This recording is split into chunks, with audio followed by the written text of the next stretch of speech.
All right, let's go ahead and get started. We're talking about OpenStack with containers. So Lxd is a pure container hypervisor. It's machine containers. Lets you get a full, normal-looking Linux environment inside of a container. Lxd was designed to be an API.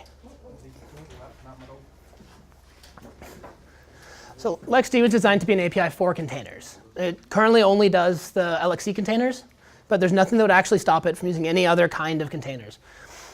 It is an API that was designed. It didn't grow organically. It was built from the ground up to be easy and secure. It's fast.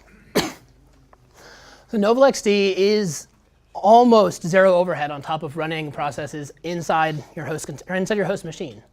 So running on Metal, running in a NovaLXD container or LXD container, it's about the same. It's also secure. So NovaLXD containers, LXD containers, are using all of the same technologies that everybody upstream using containers knows how to use to make things secure. C groups, etc. When people normally talk about containers, they talk about things like Docker and Rocket. And these are amazing technologies bringing fantastic innovations to application delivery, snapshotting, things like that. And then there's more hypervisors. Your VMware, Microsoft Hyper-V, KVM. It's actually down here that LXD fits in. It isn't actually a full physical hypervisor, but it looks like one. From the inside, a LXD container looks exactly the same as a KVM instance. This allows you to do normal hypervisory things, like snapshotting, live migration. So NovaLXD is a full hypervisor for Nova using LXD containers instead of KVM containers. Fits in right where you have in your current stack with your other hypervisors. And you can mix and match and do all of the kind of hypervisors in one cloud. You can do your normal hypervisor actions, booting, rebooting, stopping, migrating them, resizing them. You can even do your machine specifications. So we can restrict your NovaLXD containers to a certain amount of CPU cores, a certain amount of memory, certain disk I/O, networking. And if you decide that one of your machines is a bit too contended, you can move it. So let's actually see some of this. Of course, the most fun is that I'm doing it on two screens. So I have an OpenStack Cloud up.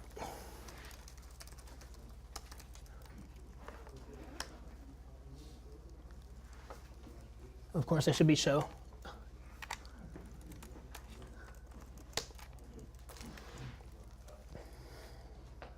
Except apparently not.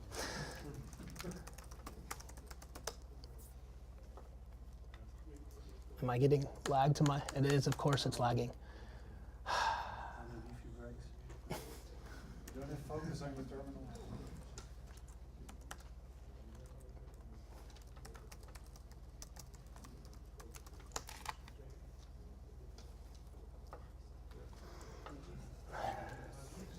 There we go. Without S. Boy.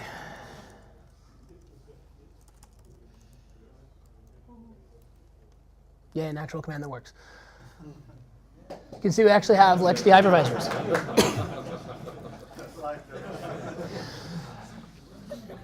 I was playing around with adding compute nodes to my cloud and taking them out again. That was just for me playing around with it yesterday and trying to see if I could actually get Kubernetes deploying on this particular NovaLXD cloud. I didn't actually add enough capacity for it, so I decided to pull that one back a little bit. So we actually have a running instance.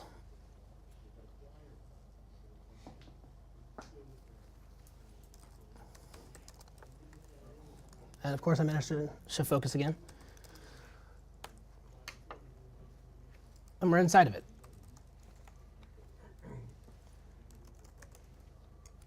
Has all of the normal things you'd expect to be running in a machine, which is kind of fun. I've got our one core, bit of memory. And then we even have a Ceph block device mounted at dev SDB. Now, because I don't trust any of you to take me at my word that that's actually a Ceph block device, let's go look at it.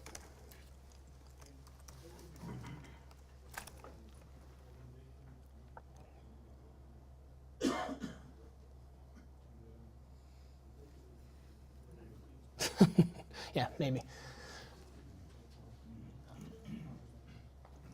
So this is Cinder volume attached to, of course, it's too high up there to see.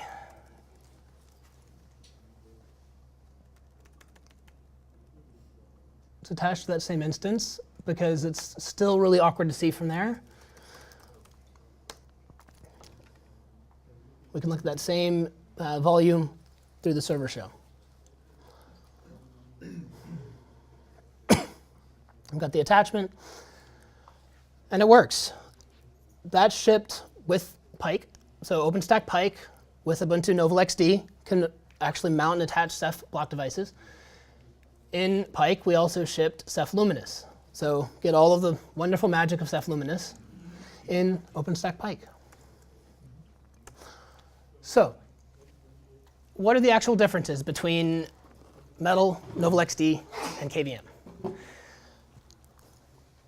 So running the Spark anomaly detection benchmark in Hadoop, bare metal and Lxd were very similar. It's about a 10% difference that seems to be mostly networking related. The bare metal test actually uses things like jumbo frames, while the Lxd uses a networking fabric with a 1500 MTU.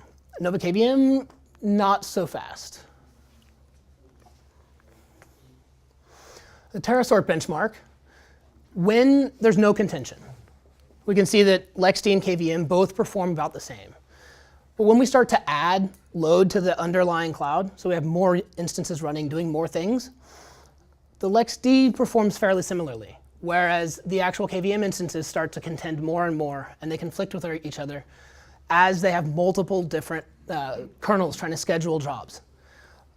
Nova Lxd, by sharing the actual host kernel, can take advantage of better scheduling and less contention. And that was way too fast.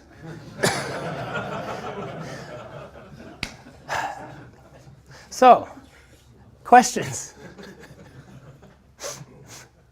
Can you elaborate a little on the differences between LXD and Docker? So in particular, does it use overlay file systems? Do you have a repository? Does it work on Windows and Mac? I'd happily elaborate a bit. So Lxd is a machine container. It looks like a full-on machine. It has syslog, cron, these normal services running. It's snapshotable, et cetera, just like you might get from a Docker container. But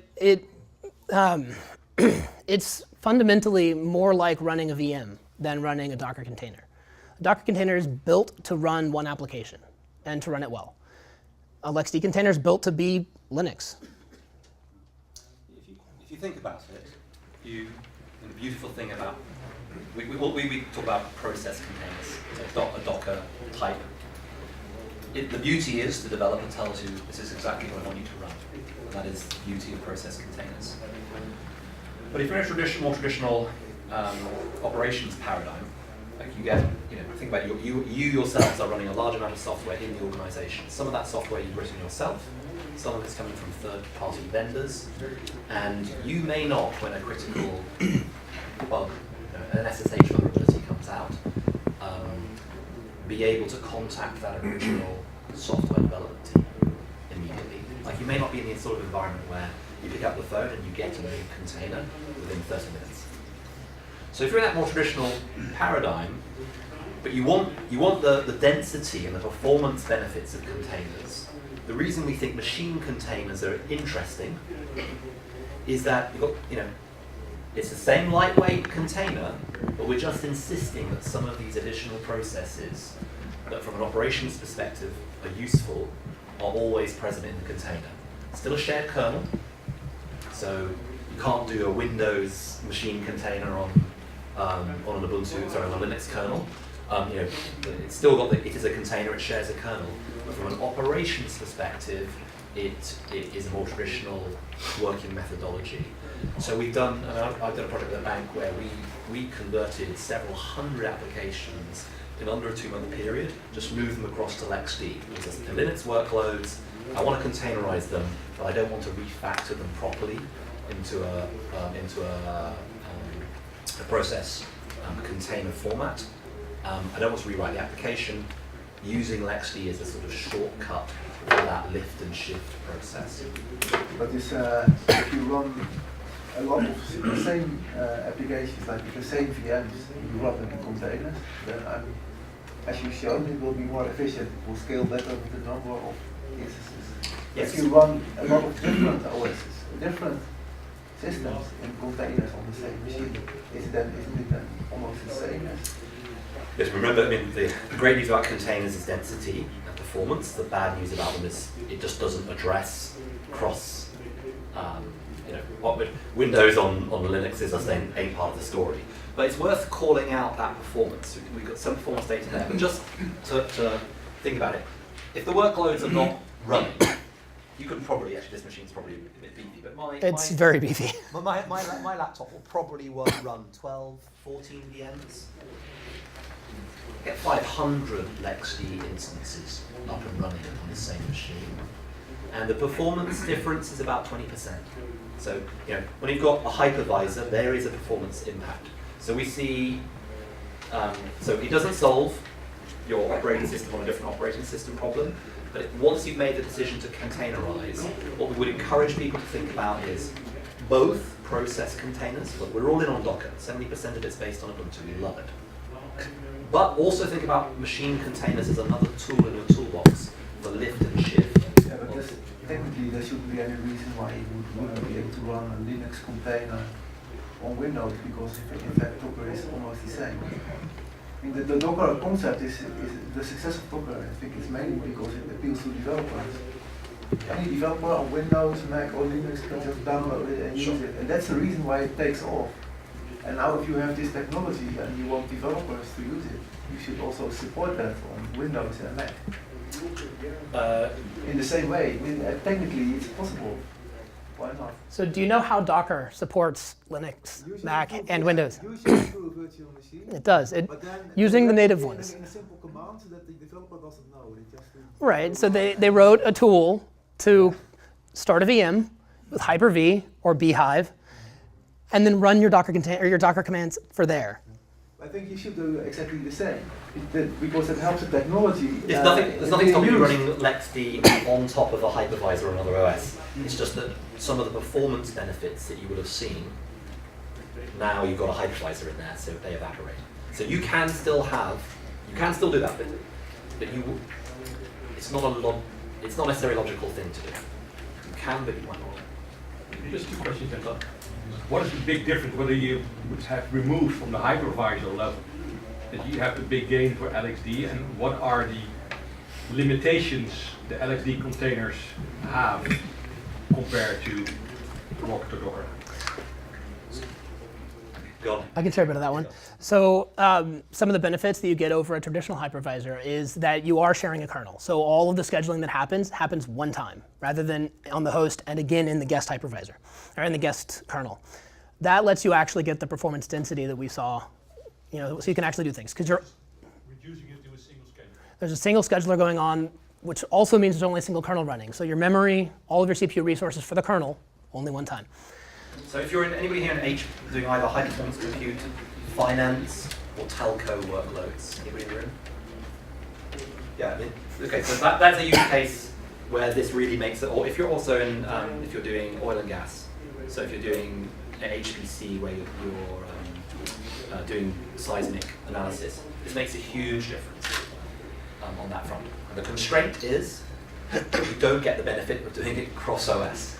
That is Well, another cost to it is that you actually must share that host kernel, which usually is fine, but it means you can't do things like loading kernel modules. Most workloads don't actually need to load kernel modules, but if you do, that's a limitation. So telco use cases where you're doing DPDK, like really very, very large network throughput, Lxd is a good solution underneath OpenStack to give you the right level of performance. Another use case, which is kind of counterintuitive, is we think about containers as a way of taking one computer, one unit of compute, and splicing it up as thin as possible. That's fundamentally what a container is doing. You can also do sort of slight inversion moment. You can actually use full machine containers to take over the whole machine, but offer it up to an internal user like a VM. So you can, because there's no performance overhead, you can say, I'll put one container down on a whole machine, and I'll make it available to one tenant. And the advantage there is that tenant doesn't actually gain access to the BIOS. So if you've been running an environment where an internal tenant, or if you're running a business and it's a managed hosting business, the truth is when people get access to that machine, they get access to the machine right the way down to BIOS level. And from a security perspective, when you take it back, you really don't know what's happened. It's very, almost it is impossible for you really to secure that machine because of what somebody coded onto the BIOS. Using full machine containers allows someone to have access to a full machine, but you can then recycle it with the full knowledge that you've got great security story, and with the knowledge that you can snapshot workloads on it when it's running. So another example, a real use case, do a project with a bank where they have 6,000 cores that are used every night to calculate their risk, the risks on their book. Okay, so they stop trading at whatever 1800 CET. It's a European bank. They then have to look at all their positions, and then they run a Monte Carlo risk solution overnight. It normally takes 4 to 5 hours. If there's a problem, they have to start the whole thing again. They use this combined with MAS, Metal as a Service, which is another open source bare metal provisioning tool, to do two things. One is, if in that scenario there's a break in the in the risk analysis, because they are snapshotting, they don't have to rerun the whole thing again. They can just go back, they've taken a snapshot, they continue the analysis from there. And then, side point, but I'll make it anyway, because there was a question earlier about how long does it take to set up OpenStack. They literally every morning then repurpose about a third of that estate to make it available as general compute in the organization. Every morning and every night they take that estate and change the usage. Now that, once you put the automation at scale, that's the fluidity that you can get with results.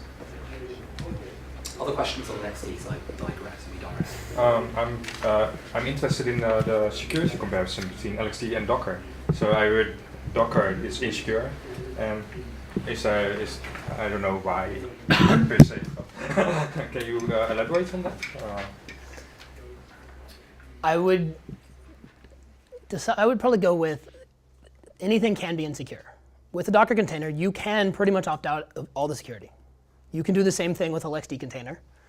LXD containers by default don't have any security, which is what both of these technologies build on. In terms of security against it, I don't know a huge amount. I'm hearing is that the Docker daemon is running as root, and anyone that has access to the Docker daemon can actually do stuff. So actually, that's a kind of fun one. Generally, the user gets added to the LXD user. Not quite. A regular user doesn't actually have the permission to create a privileged Lxd container. Okay. So I can create containers on my laptop all day long. But if I want to create a privileged container, which has full access to the host, can do all of the magic that you can do on the host, I have to actually have root. Okay. Because I have to have permission to modify the C groups to do that. Yeah. Otherwise? Yeah. And I think Rocket is probably similar then, in that case. Probably. Okay, thank you. Okay, it's worth thinking about where all this work started. I mean, the LXD project is just a continuation of Linux container groups. And bizarrely, when we were looking, this is not an anti-SUSE comment, but I had to smile. SUSE was suggesting they might be doing ARM servers in their next big announcement. When we started doing ARM servers 6 years ago, one of the conditions we were working with ARM, and ARM said we want to get virtualization running on ARM processors. There was no support for KVM in the ARM processors. And we were sort of thinking, how do we do this? And it was just at the time that IBM had sort of stopped investing, or just starting to stop investing Stop investing in Lxd. We hired that team who'd led the Linux container project out of IBM to lead the development of Lxd, to bring it to ARM. And then as we looked at it more and more, and we were looking at documenting, actually there is this use case where machine containers come from. And that's actually the origin of the project 6-7 years ago. But this is very much a natural evolution of everything you've got with Lxd. It's just putting a daemon on it and then trying to think about how could you make a container behave like an as you said, how simple is the networking within the containers? And as you suggested, the DPDK, how we can share the physical networking spaces, or how we can integrate the DPDK with the containers. And one more question is. It's two good questions to start with. So on the first part of that, how simple is the networking between containers? It's a host bridge. So it ends up bridged onto the host network, generally. I mean, you can configure your OpenStack network in all sorts of ways. But it's full OpenStack networking right into the container. It's mounted on the host and passed in as a device to the container. So what you can do with a KVM, pretty much you can do with a LXD container. It supports SRIUV kind of stuff. I believe so. You can look, everything that we do with AT&T, Deutsche Telekom, all the customers we've had OpenStack in production for now 4+ years. Some of these customers are doing easily north of 5,000-6,000 servers, multiple data centers. We have been able to get SROs, V support and DPDK support. All of that's based on Lxd. So I can't give you the technical answer to it, but I do know that we are doing it with customers live in production, and have been in production with the workloads on top for a while. And what about the live migration of the containers to the system? I mean, without losing a ping message, how is that? How simple is that to achieve the migration of complete containers to another system? As in, can you migrate workloads without dropping packets? Yeah. Yes. How it's done, I do not know, but I know that we've got one large US carrier, I can't mention, I haven't mentioned, for whom that was the actual, the evaluation of the whole proof of value project was, could we do an upgrade to, this was a cart at this project, was about 6 months ago, without dropping a packet, and I know that we were able to do that, but I don't know the answer how. Magic. Yeah. Does it need hardware virtualization support? Lxd, does that need hardware virtualization support? I don't think so. Like KVM? No. It shouldn't. You're literally running on the host kernel. Yeah, it's just running. No. I mean, you probably have it, but you probably don't need it. But this is an interesting question around security, and this is actually partly into the Docker. There was a question earlier about Docker. I mean, when we talk about security, there are lots of security issues generally in these infrastructures, and there are some specific ones in the containers. But fundamentally, is you've got two tenants, and if they want to access the kernel, do they get to just grab as much compute or memory as they want? I think we are going to see, and Intel have done some really interesting work around the Clear Container project, of taking some of the security, the in-silicon security locks for particular parts of memory access, and that will make its way, I don't know the timing of that, but over the next sort of 18, 24 months, that work. One of the challenges in silicon is it all got designed 4 years ago and then gets made a year ago, and then it's the machine you can buy. But what we're now seeing is some of the KVMs, hardware silicon basics are now being reused and attached to both either Clear Containers or Docker or Lxd. So we are going to see an improvement in the hardware lockdown for containers. I have a question, something totally different. One of the attractive parts of Docker is you fire up any distribution of any Linux or wherever, you type install apt-get, yum, drf, whatever, Docker, and you have Docker. Is that also true for LXD? Or is it just you would? You can do all of them. I mean, I could probably do it, but it might be a little iffy. But I can actually spin up CentOS, anything. It doesn't matter, as long as it's fine with the kernel. I mean, not running CentOS in LXD, I mean running LXD in CentOS? I know it's in Debian. I know it's actually upstream in Debian. I don't know. No, it's not. It should be. No, we install it with Snap. Okay, Snap's upstream in Debian. I don't know the status of Lxd support. I mean, there's nothing, in a sense, there's nothing stopping it happening. I don't know the status. In the end, the funny thing about containers generally is they don't actually, if you look at the kernel, they don't really exist. I mean, what a container decides is there are some processes in the kernel that I will decide to treat this way, but the kernel itself doesn't have a concept of a container. So there's nothing stopping this being used by other Linux distributions. I just don't believe that work has been done. But do you see this technology as being used by only the infrastructure people or also by developers? I use it all the time as a developer. Yeah, because the developers, they don't work Outside of on school. Ubuntu. They work on, usually they work on Windows and they work on Mac. Me and my colleague, we work on CentOS. Sure. And the strength of Docker is that any developer can use it, and you can do Docker run CentOS 7, enter, it will download the image, run it, so that the whole developer experience is so smooth. And that's the reason why it's successful. So you can have the best technology of all time, but if you have to think of the developer experience if you want them to use it. So you should not think about this as something anti or against Docker. Process and machine containers are both going to exist over the next 10 years. And Docker will be wildly successful. So it's an additional tool, especially if you're doing lift and shift on more traditional applications. If you don't want to refactor the app, it's a very useful way of doing that. And if you're running OpenStack itself, Lxd is it's how we recommend and how we take all of our large production customers to production and have done for years now. It has been the secret behind live upgrades and the whole ton of other stuff that people thought was magic 2 years ago. This was the underlying driver of it. One final question then. The question is indeed for the developer experience, but if at the end it's building the container that's important. I mean, the developer can use whatever he wants to develop his application on. How hard is it then if, for example, I have an application built, I create my Docker container and have that application built. Now I want to create a container that runs on LXD. Is there a big difference? I mean, there are a few limitations you have to keep aware of, but say they're met. How hard is it then to build the container? They're very different perspectives. So when Docker started, people did things like running Ceph to provision a Docker container. That's generally not seen as a best practice anymore. That would make perfect sense in LXD because you have a Linux machine.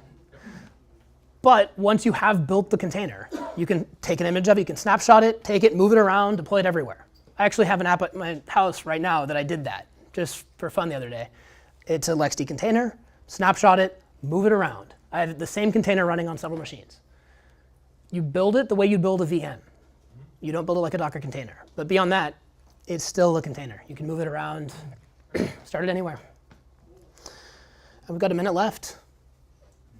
Quick questions. Roadmap. On Nova LXD specifically, there's a couple of wish list items around actually booting from Ceph block devices. Currently, you have to use local store, and then you can attach Ceph block devices. I don't know of any other major changes on the roadmap for it. Yeah, I think the mission is to create density and performance of containers with the manageability of a VM. It's the last thought in our last 30 seconds to leave you with is we see this as not a replacement for process containers in any way. We are building very large full Docker enterprise edition clouds for large customers in the US and Kubernetes on Docker instances. We're going to see this as another tool set. Thank you very much for everyone's time.